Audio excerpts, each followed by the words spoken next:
Hello and welcome to the Shenandoah Valley Writing Project's 2020 Write to Learn Conference. My name is Donna Shrum and I'm going to be talking to you about argument writing. But as you see, I have magically brought you to the campus of Shenandoah University. Are you ready to go? Okay. Before we get started, let's have a joke. How many mystery novel writers does it take to change a light bulb? 2. 1 to put it in and 1 to give it a surprising twist at the end.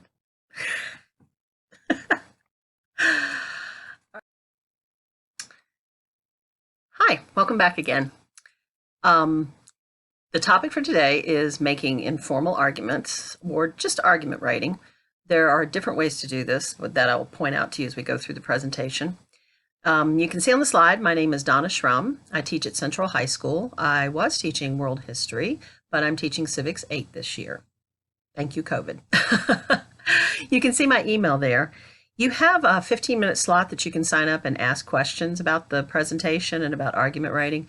But with that email, you can contact me anytime about this. And the presentation that you're about to see is located in the folder for this session. And the links to articles and sites are located in the speaker's notes of slides. You know, when you don't have it in present mode and it's down at the bottom.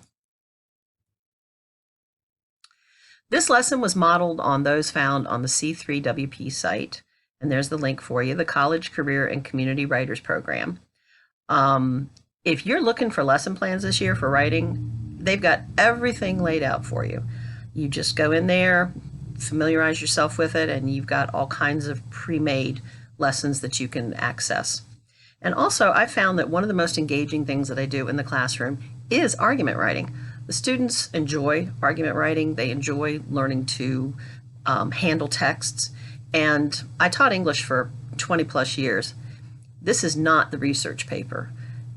The research paper, the model, there were so many things that we could talk about that you probably find frustrating. And the argument writing that you're about to learn through this addresses a lot of that. It's a great model to start out. And it also is, it's going to sharpen those research skills. So during the modeling of this lesson, please use it as an inspiration to make notes to create your own. So you want to keep a notebook handy, and as you're watching this and hearing this, you'll probably come up with ideas for the ways that you can use it in your classroom. Before you take on a full-length essay, like we're going to talk about today in this lesson, you might start with some shorter lessons that use only one source. And on the website, you'll find responding to current events with a focus on writing claims. That's great for right now. You can see that one. And also they have another one called layering for reading, writing, and thinking.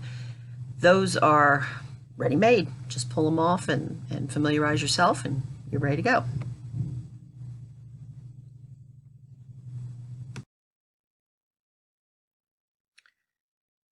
On the C3WP site, you can find prepared text sets and you can pull those.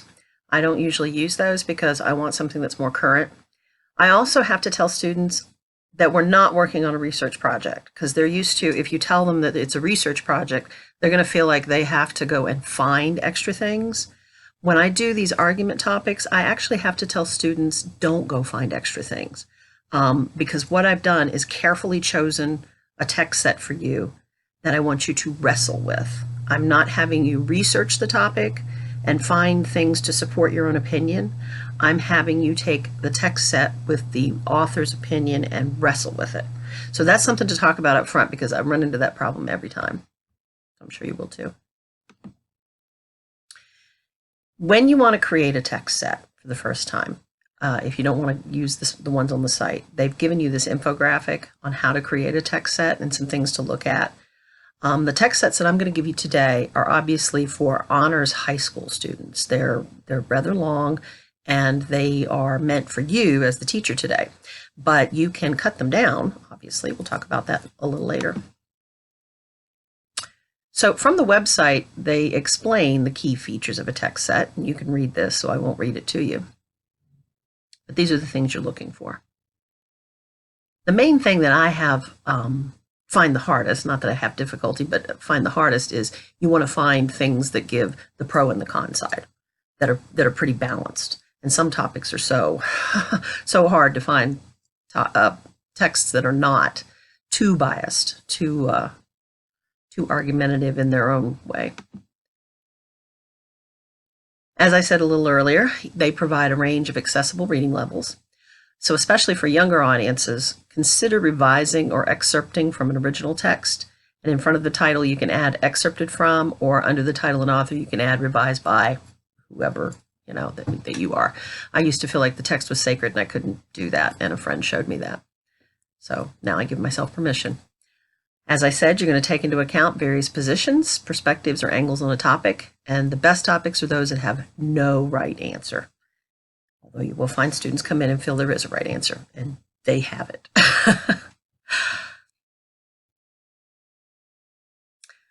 This is an example that was very, very successful for me last semester on Tiberius Gracchus, and could he have made different choices that didn't weaken the Republic and lead to its downfall?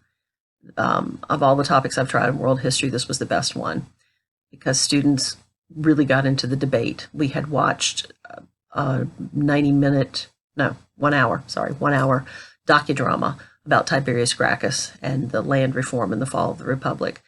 And so to say, could that have been prevented? There's no right answer. But they had some great things that they came up with. And this is an example if you want to read this from a student's paper, the start of his. So I chose today's topic because it's timely. It could be adapted for elementary and middle school. And I'll tell you right now, the most difficult thing about finding this topic was to not have something about the coronavirus, not have something about the election, not have something about all the stuff that you see every day in the news, things that have you pulling your hair out right now. And I'm like, okay, so what is timely and interesting and something we could all get engaged in? So I hope that you'll find this topic to be that.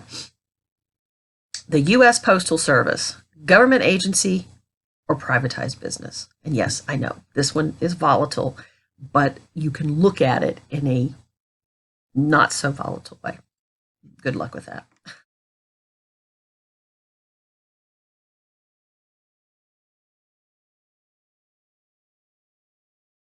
Remember this, when you control the mail, you control information. This is the part where if we were in person at the conference, I would get you into groups and I would ask you to brainstorm some debatable topics for your class.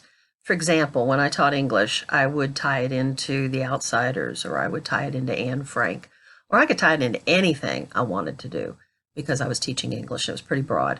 Now that I was teaching world history, you could see I used Tiberius Gracchus, and I had one about you have to have good roads to build an empire, which I didn't find as debatable because that was just a fact. So what you teach, I would like you to get into groups, and you see we had a 5-minute timer. Well, we're going to do it virtually. I'm going to put a link on the bottom of the screen so that you can go to a Padlet, and when you go to the Padlet, sign in with through Google. You'll get an option when you go into Padlet to sign in through Google. And if you haven't ever done it before, I think you can just go straight in that way. When you get to the Padlet, put what you teach, and then put what are some ideas for topics in your class, because then you'll be able to share with everybody that sees this presentation. So pause right now and go to the Padlet.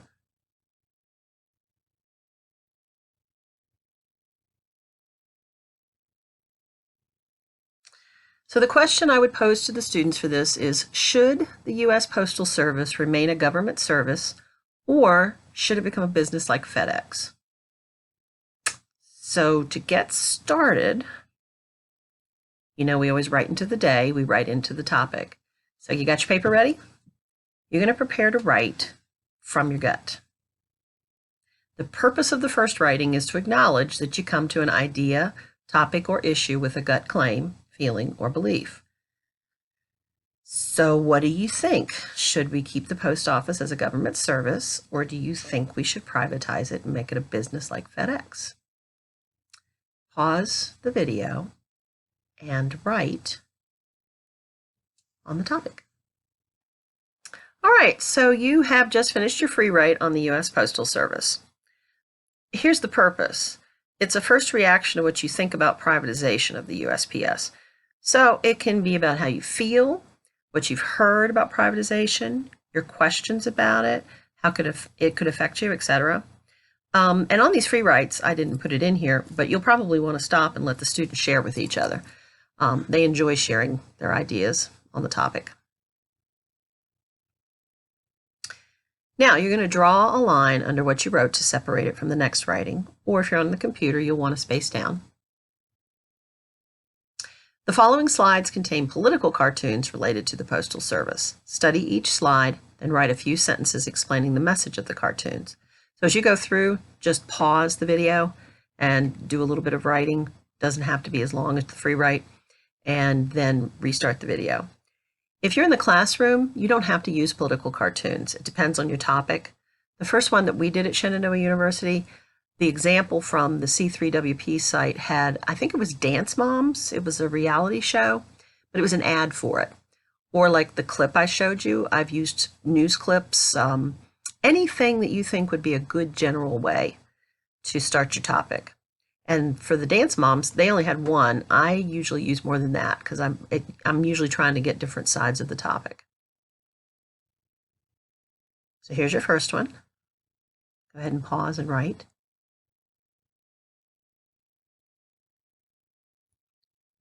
Next one.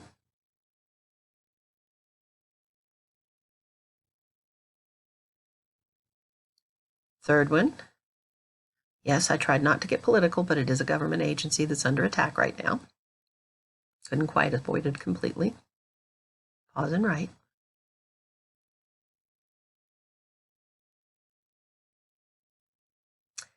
And the last one.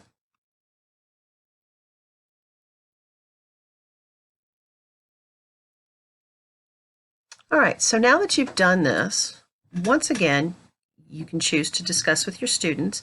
I left the timer in there that says we're sticking to 5 minutes today in the interest of time. I used that the last time I made a presentation on argument writing. The reason I left everything in there is so that you can just make a copy of this, and if you want to insert your own stuff and a different timer or even use the 5-minute one, you're welcome to. Another thing I like about this argument writing lesson is that they give you some sentence starters. So you know how kids are saying, I don't know what to write, I don't know how to get started. Here we go. The image makes me question, just as I was thinking earlier. Now I'm thinking, I'm wondering. I didn't put in here for students to get together in groups and share, but you know they're going to want to do that and they're going to enjoy it. My students usually really enjoy getting into groups and talking about this stuff. And that's part of the writing process, part of the thinking that goes into the writing process. Share your writing in a discussion with the people near you. I would give you 5 minutes right now if we were at the conference live to do that. I'm going to hold off on that for a little bit. I had you share in the Padlet, and I do want you to share later. I don't want to overburden you with sharing, though. So I'm going to skip that for the moment. Next, you're going to create a working claim about the U.S. Postal Service privatization. Depends on how much your students know as to what you're going to want to do here. Do they know how to write a claim? Have they had a lesson on it? Here's an example of one. The U.S. Postal Service should become a privately owned business. The U.S. Postal Service should remain a free government service.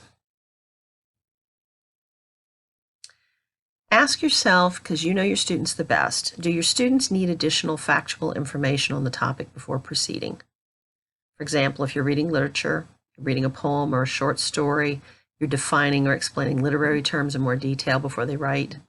For social studies, do they need deeper detail on a topic in history or government? For example, before I had my students write about by Tiberius Gracchus, I had them look up the powers of a tribune of the plebs because the video we watched hadn't gone over that. So they needed to know if he had worked within the power that he was given or if he was overreaching. Okay, so why is there a debate about privatizing a government agency, the USPS?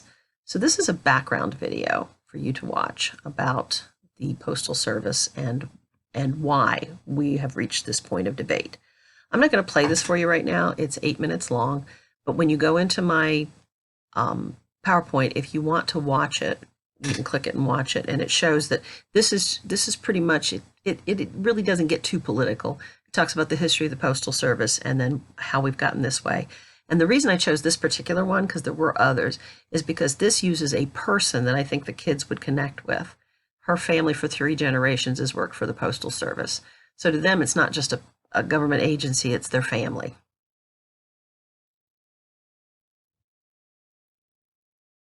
After watching that and getting some factual information, then I would ask them to write again.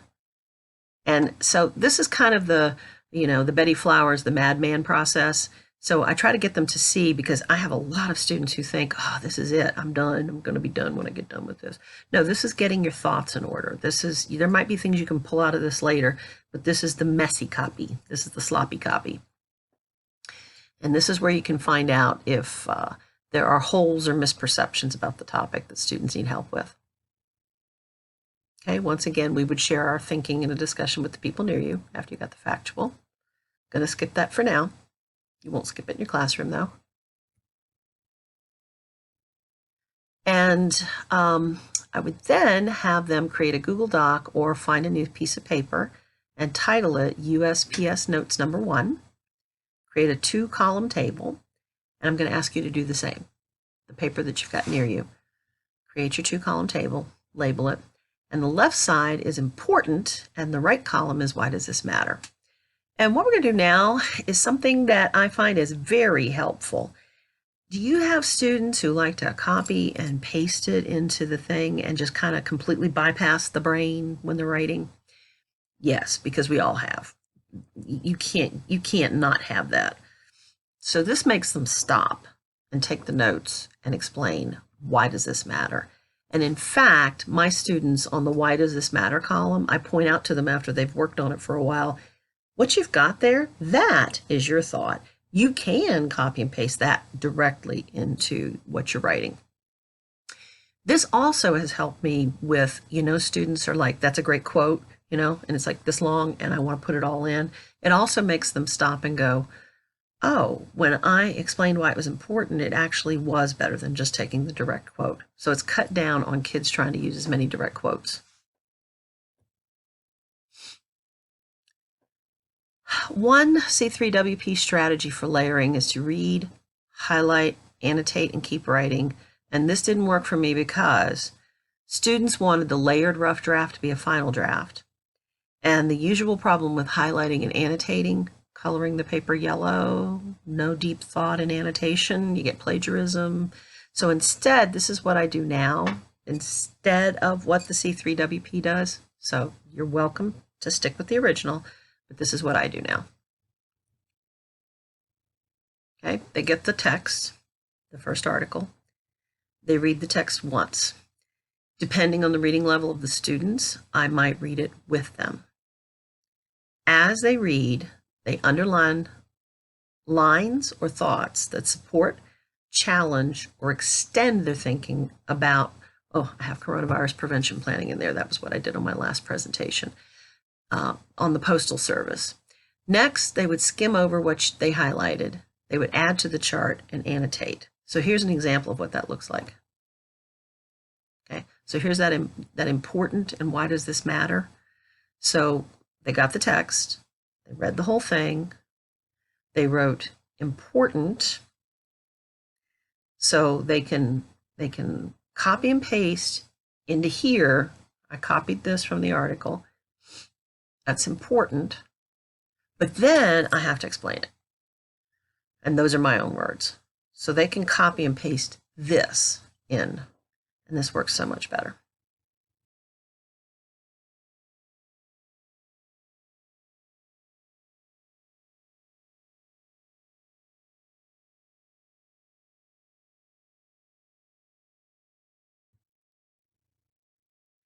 After reading, highlighting, annotating in the chart, return to your writing and add your thoughts from the article. The rough draft you began is growing. So we're starting to move from the sloppy copy at the beginning that's a total mess and starting to bring it into something that is going to be final.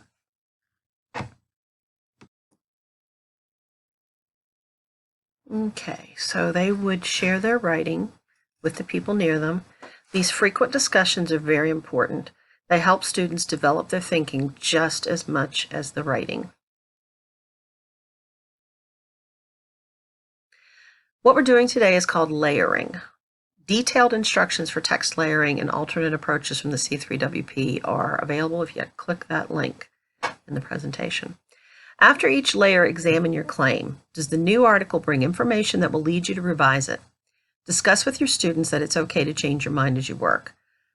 I've always found it astonishing that when I'm doing this, so many students at about this point will say, Mrs. Shrum, I have a problem. I don't agree with my original claim. Can I change it? Because they have this feeling that it's carved in stone once they've committed to it.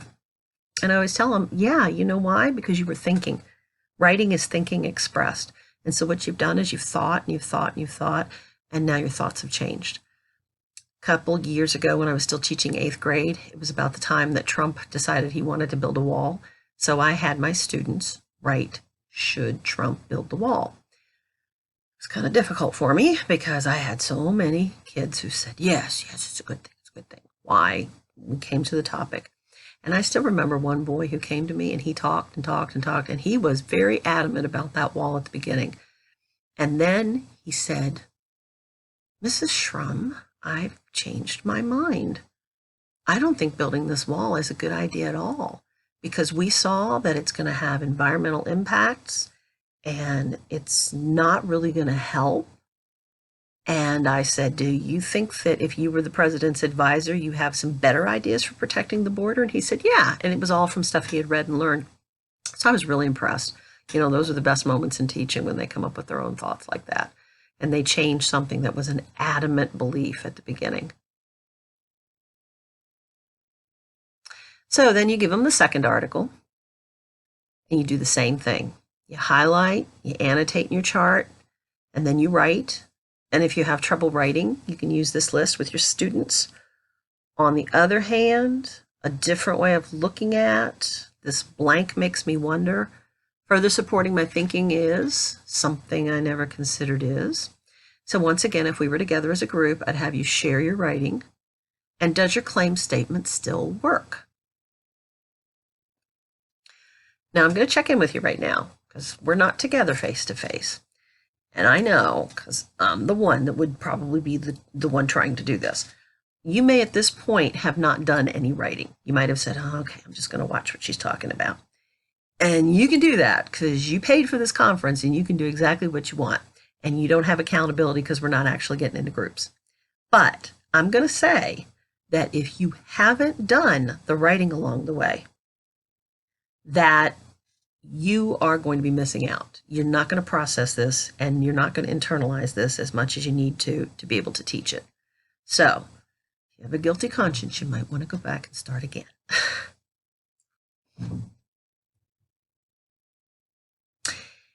If necessary, provide students with hedging language that is often used in academic writing, such as probably, usually, likely, should, most likely, and often. What you're doing is introducing them to the gray areas. Okay, so these are the articles that you were using during this presentation, and they will all be found in the folder, and there is a link to each of them. The first one, again, part of the reason I chose it is because there are humans in it that they will relate to and that are trying to work toward helping the post office out. So then the last ones are more like, you know, we can do this. We can turn it into a private business like FedEx. Okay, so at this point, they should be ready to write their official claim about the topic, the one that they're going to go with from here to the finish. The writing they've done provides patterns of thinking for them to find a claim that is more than yes or no or pro or con, and they've had a working claim, but it may have become nuanced. I love it when students say, I got to find one kind of in the middle because I can see where it works in this way and it doesn't work in that way. Love it. That is great. Okay, so here's a link if you need a lesson on writing claims. The C3WP provides one.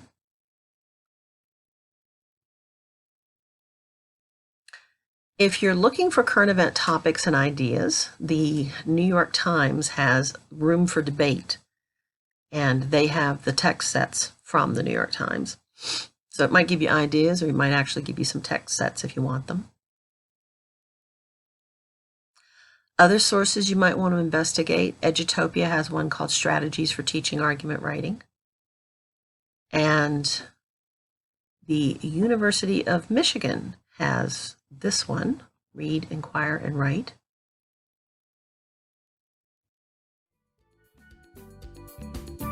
And this is the end of the presentation.